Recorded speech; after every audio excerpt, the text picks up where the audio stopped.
தலைப்புச் செய்திகள்.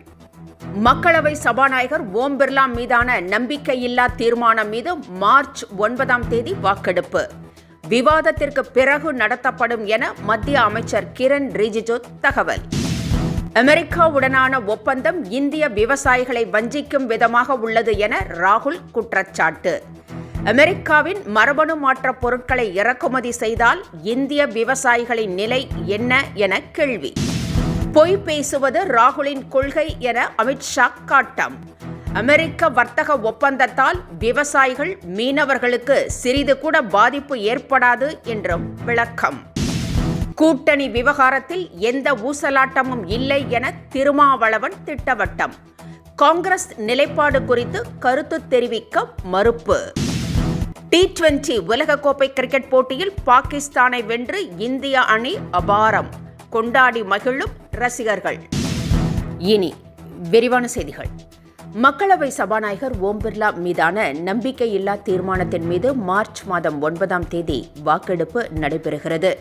நாடாளுமன்றத்தில் நாட்டு பிரச்சினைகள் பற்றி பேசுவதில்லை என புகார் தெரிவித்து காங்கிரஸ், திமுக உள்ளிட்ட கட்சிகளைச் சேர்ந்த எம்பிக்கள் சபாநாயகர் மீது நம்பிக்கையில்லா தீர்மானம் அளித்துள்ளன. இதன் மீது மார்ச் 9 விவாதம் நடைபெற்று அதன் பிறகு வாக்கெடுப்பு நடத்தப்படும் என்று மத்திய அமைச்சர் கிரண் ரிஜிஜு தெரிவித்திருக்கிறார். அமெரிக்காவுடனான வர்த்தக ஒப்பந்தம் இந்திய விவசாயிகளை வஞ்சிக்கும் செயல் என ராகுல் காந்தி குற்றம் சாட்டியுள்ளார். அமெரிக்காவின் மரபணு மாற்றம் செய்யப்பட்ட பொருட்கள் இறக்குமதி செய்யப்பட்டால் இந்திய விவசாயிகள் கடுமையாக பாதிக்கப்படுவார்கள் என்றும் அவர் குற்றம் சாட்டியுள்ளார். மேலும் அமெரிக்க ஒப்பந்தத்தால் அந்த நாட்டின் விற்பனை விரிவடையாமல் அதை கட்டுப்படுத்த எந்த உத்தரவாதமும் இல்லை என்று தெரிவித்திருக்கிறார். மேலும் இந்திய விவசாயிகள் உற்பத்தி செய்யும் பொருட்களின் விற்பனை கடுமையாக பாதிக்கப்படும் நிலை ஏற்படும் என்றும் ராகுல் சாடியுள்ளார். யாருக்கும் எந்த பயனும் இல்லாத கோஷ்டி ஒன்று சுற்றி கொண்டிருப்பதாக தாவேகாவை துணை முதலமைச்சர் உதயநிதி ஸ்டாலின் மறைமுகமாக சாடியுள்ளார். தஞ்சையில் நடைபெற்ற திமுக இளைஞரணி நிர்வாகிகள் சந்திப்பில் பேசிய அவர், லட்சியம், கொள்கை, கோட்பாடு இல்லாமல் இருக்கும் அந்த கோஷ்டி அரசியலை ஒரு பொழுதுபோக்காக நினைப்பதாகவும் தெரிவித்தார். மக்கள் பணி, அர்ப்பணிப்பு என்பதே அரசியல் என நாம் அவர்களுக்கு பாடம் புகட்ட வேண்டும் என்றும் துணை முதலமைச்சர் உதயநிதி ஸ்டாலின் தெரிவித்திருக்கிறார்.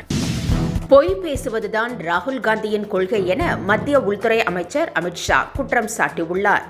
இந்தியா அமெரிக்கா ஒப்பந்தத்தால் இந்திய விவசாயிகள், மீனவர்களுக்கு சிறு பாதிப்பு கூட ஏற்படாது என்று அவர் கூறியுள்ளார். மேலும் ராகுல் பொய் பேசுவதை கொள்கையாக கொண்டுள்ளதாகவும், காங்கிரஸ் ஆட்சியில் வெளிநாட்டு ஒப்பந்தங்களால் விவசாயிகள் பலிகடா ஆக்கப்பட்டதாகவும் அவர் கூறியிருக்கிறார்.